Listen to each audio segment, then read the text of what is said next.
ක්‍රිස්තුපූර්ව 3 වන සියවසේදී පුරාණ අනුරාධපුර නගරයේහි දේවානම්පිය තිස්ස නම් උතුම් තරුණ රජ කෙනෙක් ප්‍රඥාවෙන් හා කරුණාවෙන් රාජ්‍ය පාලනය කළේය.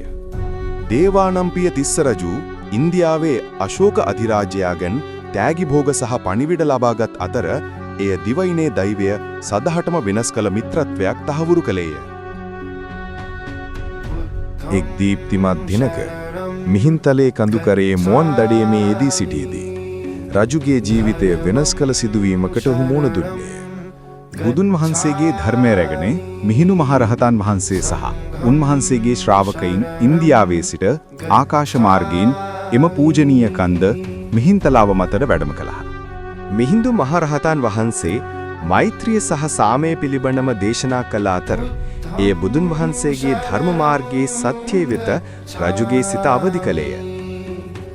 ඒ ධර්මයෙන් පැහැදුණු රජු බුදුදහම වැළඳගත් අතර භික්ෂූන් වහන්සේලාට අනුරාධපුරයට ආරාධනා කළේය. එහිදී ජනතාව නව ශ්‍රද්ධාවක යුගයක් උදාවීම ගැන ප්‍රීති වූහ.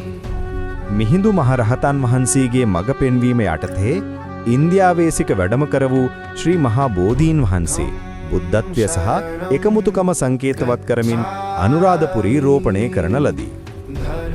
දේවානම්පිය තිස්ස රජුගේ කැපවීම තුලින් බුදුදහම දිවයින පුරා ව්‍යාප්ත වූ අතර එය අද දක්වාම පවතින සාමයේ සදාකාලික උරුමයක් ඉතිරි කළේය.